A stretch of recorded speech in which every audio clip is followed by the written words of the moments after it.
Hello, my name is Michelle, and I'm 63 years old. My husband passed away about 6 years ago, but I'm still working. I have 2 children, and 5 of my grandkids live in different states across the country. They each have their own families, and I feel truly blessed to have such a large family. One of my kids, Kyle, still lives in our hometown. He went to the local community college where he met his wife, Julie. I liked Julie well enough, but I didn't feel my opinion mattered as long as Kyle was happy. They got married shortly after and continued their education, each pursuing careers in their fields. Once they were both settled in their jobs, they decided to start a family, and I was thrilled at the thought of having another grandchild to spoil. However, Julie set strict boundaries when it came to visits. She controlled when I could visit and how long I could stay. While I understood this when Daniel, their first child, was a baby, it never really changed, even when he was 5. I tried not to let it bother me, thinking every family is different. Over the next 15 years, I didn't get to spend as much time with Daniel as I would have liked. We never grew as close as I had hoped, but we did share a love for books, so I always bought him books when I visited. One day at work, I received an unexpected call from Daniel. This was unusual, since we rarely spoke outside of family gatherings. I did my best to connect with him, as I had with my other grandchildren, but he seemed distant. "Grandma, are you free to talk?" he asked. "Of course, honey, anytime." "Is everything okay?" "No, no." "Why are you crying? Did you get hurt? Is anyone at home who can help you?" "Mom and Dad are here, but, do you need me to call them for you?" "No. I called you because I need your help." "My help? What's going on, darling?" "I need you to save me, Grandma." "Save you? What do you mean?" "She's not as sweet and nice as she acts. She's really mean to me when no one else is around." Suddenly, I heard someone coming up the stairs. "I have to go. Please don't tell them I called." "Bye." I was left shocked and confused. As far as I knew, Julie was one of the kindest people. How could Daniel say such things about her? I didn't want to believe him at first. Maybe he was upset over something like being grounded. Daniel had always been a bit mischievous, according to both Julie and Kyle. But something in my gut told me he wasn't joking. The call haunted me for days, and I couldn't shake the feeling that something wasn't right. After some time, I decided to buy a hidden camera. I felt uneasy about spying, but I convinced myself that if Daniel trusted me enough to call, I owed it to him to help. If I found nothing, I'd just remove the camera. But if there was something wrong, I'd figure out what to do next. I hoped it would be a simple misunderstanding, and a long talk would set everything right. The camera arrived a few days later, and I set it up, glad to see it had both live and recorded footage that I could access through an app on my phone. After making sure everything was in place, I called Kyle. "Hello, sweetie. How's everything?" "Everything's great, Mom. What about you?" Same old, same old.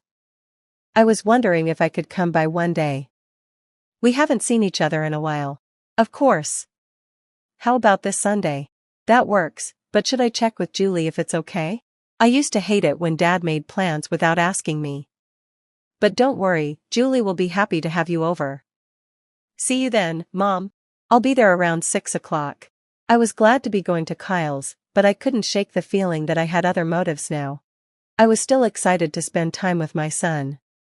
It wasn't often that I got to see my family, so it felt special to have one of my children living in the same town. The weekend arrived quickly, and I made sure to get ready early. I decided to bring something along, so I went to the grocery store to pick up a nice bottle of wine and bought a couple of books for Daniel, knowing how much he loved to read. When I arrived at Kyle's house, I was warmly greeted by all 3 of them. But it was Daniel's look that caught my attention. He stared at me with such a sense of relief that I couldn't help but feel concerned again. Since that first phone call, I hadn't heard from him, so I had no idea what was going on. I spent the next couple of hours chatting with Kyle and Julie. We had dinner, drank wine, and enjoyed each other's company.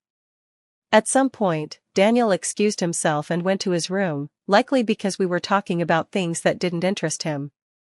I decided to go and spend time with him. Julie tried to subtly stop me, but I insisted.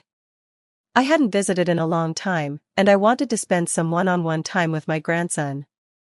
Kyle told Julie to let me go, and I headed up to Daniel's room. Once inside, I closed the door behind me. I walked over to him and handed him the books I had brought. We talked about them for a while, and since he seemed excited, I let him ramble on. I didn't bring up what he had mentioned during our phone call earlier. I wanted him to talk about it if he was ready, not push him. Our conversation shifted to other topics, like what was going on in our lives. While he was telling me about his school and other things, he grabbed a notebook and wrote something in it. When he showed it to me, it said, "Mom's listening. Can't talk about anything." I couldn't tell if he was serious or just paranoid, but I went along with it. We continued talking, and I quietly wrote my plan in the notebook. I told him I had brought a hidden camera and asked if I could set it up in his room. He quickly agreed. I found a good spot to place the camera, one that gave me a clear view of the room. After starting the recording, I checked my phone to make sure the camera was working. I sat with Daniel a little longer, then told him it was getting late and I needed to head home. Before leaving, I purposely left my scarf behind as an excuse to return if needed. As I headed downstairs, I heard footsteps quickly moving away from the door, which made me wonder if Daniel was right all along. I hugged him goodbye, said my farewells to Kyle and Julie, and then went home. That night, I was tired but couldn't resist checking the footage from the camera. I stayed up for an hour, watching it, just in case something happened. Kyle walked into Daniel's room and asked what we had talked about, and Daniel told him. That was it.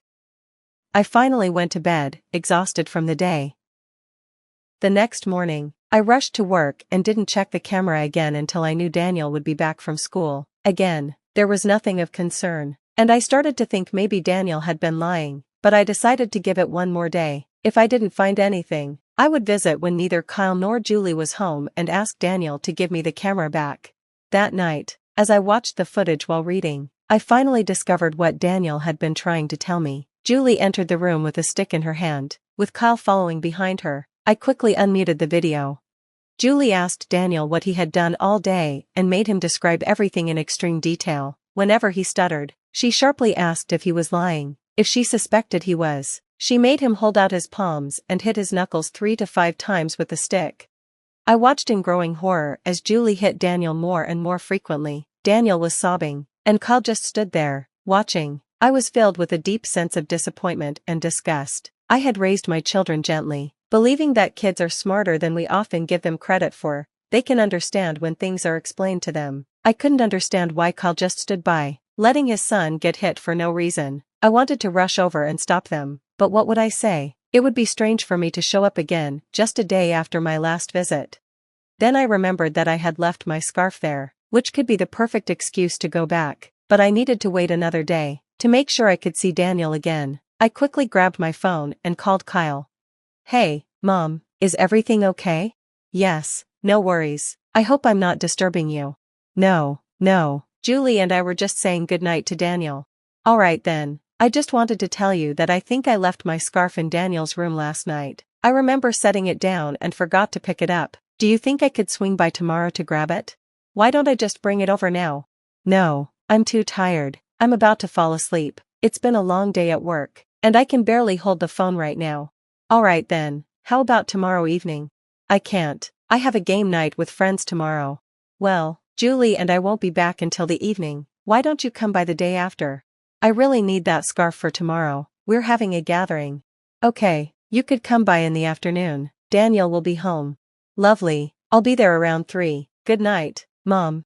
My heart raced as I ended the call. I'd come up with a lie on the spot, but at least my call had distracted Kyle and Julie enough for them to focus on what I said rather than continuing to hurt Daniel. Before they left Daniel's room, I heard Julie tell him that he wouldn't be getting any food until dinner the next day. I was appalled, but sadly, I knew they would follow through with it. The next day, I took the day off from work and prepared myself for the conversation with Daniel. I was sure he wouldn't want to stay there, but I needed to hear it from him. I stopped to pick up some food on the way over. When I arrived, Daniel looked like he might faint. He was weak and exhausted. Julie had really made him go without food. I quickly gave him the food, and he devoured it, eating with a desperation that broke my heart. I felt so sorry for him, but I knew I had to help make things better. When he finished eating, I spoke to him softly. "I'm so sorry, sweetheart. Did you see everything that happened?" "Yes, darling. I'm so sorry, I didn't know. I had no idea." "It's okay. Mom seems like the nicest person, but has she always been this way?" "The beatings only started recently, but the starving has been going on for a while. I don't understand why Kyle isn't doing anything. He's too scared of Mom. He just follows her, does everything she says, everything she wants, she gets." "Honey, I'm so sorry you've been dealing with this, but I need to understand, why didn't you eat anything at school?" "Mom doesn't send me to school on days she doesn't let me eat. I stay home. Mom measures the food in the house, and if even a little bit is missing when she gets back, I get punished more." "So she's starving you and hurting your education?" "I'm going to do my best to help you, okay? I need you to tell me right now, if you want to come live with me. I'll take care of everything, and I'll keep you away from Mom and Dad." "Of course, Grandma, anywhere away from here would be great. I promise I'll be good, just please take me away." "I promise I will, darling, but it'll take some time. Can you handle staying here a little longer?" "Yeah, I can. I've been here for 15 years, so I can wait a bit more." I carefully took away all the wrappers and made sure there were no traces of food left behind. I didn't want Julie to make things worse for Daniel. We cleaned up the crumbs and double-checked the room to make sure it looked just as it had before. Afterward, I went home and called Kyle to thank him for being cooperative and letting me pick up my scarf. I reached out to a good friend who worked in family law and explained the situation. He told me that fighting for custody would be a long, difficult battle. While I might be able to secure temporary custody, Julie could change her behavior and regain custody with little evidence. It seemed that the odds were against me, but I had a plan. I could use the evidence I had gathered to make Julie agree to let me become Daniel's legal guardian. Julie worked as a counselor at a middle school, and I knew she wouldn't want her child abuse becoming public, as it would ruin her career prospects. I continued to monitor the footage carefully, gathering more evidence and preparing the necessary paperwork for a guardianship transfer. I waited until the weekend to visit Kyle without giving notice. When Kyle opened the door, he seemed surprised. "Mom, what are you doing here?" "I need to talk to you." Julie appeared at the top of the stairs, and Kyle hesitated. "I don't think now's a good time." "Why, what's going on?" "Just family stuff." "Why are you suddenly visiting so often? Can't I visit my son?" "I didn't think I needed special permission for that." "No, I didn't mean it like that. It's just that you've taken an interest in us this week, and it's a bit weird since you rarely drop by." "It's not weird. I only came over today because I have something very important to talk about with you both." As we spoke, I heard loud crying coming from Daniel's room. I could tell something was wrong, so I pushed past Kyle and entered the house. I couldn't just stand by. I rushed straight to Daniel's room. Bursting through the door, Daniel was sobbing, clutching his face, while Julie stood there, breathing heavily, glaring at him with such malice that it sent a shiver down my spine. I immediately ran to Daniel and asked if he was okay. He hugged me tightly and wailed into my ear. Julie huffed and walked away without saying a word. As Daniel calmed down, I saw his cheek was red and swollen, his knuckles were bleeding, and there were welts on his arms from the stick. A deep rage built inside me. How could anyone hit a child so violently? No child deserved that. I went downstairs to the kitchen, grabbed a bag of frozen veggies, and brought it back to Daniel to help reduce the swelling on his cheek. Once he seemed stable, I told him that I would take him with me. I asked him to pack as many things as he could, and then I went downstairs to confront Julie and Kyle. Julie looked furious, and Kyle seemed like he wanted to disappear. "How dare you barge into our home like this?" "Well, isn't it a good thing I did? You were hitting your child. What happens in my family is none of your business. Your child is my grandson, and he's part of my family too. You're hurting him, and I can't let that continue." "He may be your grandson, but you don't live with him. You don't know what a brat he is. I'm just disciplining him." "Who cares if he's a brat? He's a child, and there are many other ways to discipline a child without hitting them. You of all people should know this." "I don't believe in that gentle parenting nonsense. Leave me and my family alone." "I'm afraid I can't do that."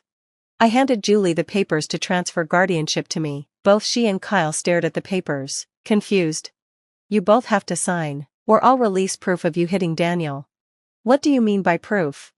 "I set up a hidden camera in Daniel's room last week. I have all the proof I need. Neither of your jobs will appreciate what you've done, Especially you, Julie. If you want to keep your career intact, I suggest you sign those papers. You were spying on us? That's a gross violation of our privacy. I only acted on information I had. I needed to make sure Daniel was safe. Mom, don't do this to us. Give us another chance. I'll make sure it doesn't happen again. I don't want to hear it. I'm very disappointed in you, Kyle. I raised you to be better than this. You're just as guilty as Julie, if not more. I'm taking Daniel with me, and I expect these papers to be signed. If not, you know what will happen. They didn't put up a fight. As Daniel and I left, I took him to get dinner and ice cream, trying my best to comfort him. I gave him a safe space to share his feelings without fear. In the following weeks, I was granted legal guardianship of Daniel. Julie and Kyle claimed they planned to move to a different state and didn't want to disrupt Daniel's education, which they used as the reason for transferring guardianship. They did end up moving, and I was relieved. Daniel is doing much better now. He's happier knowing he won't run into his parents for a long time. He's one of the kindest and sweetest kids I know, and he thanks me every day for what I did for him. I intend to keep my promise to always protect him. Thank you for listening.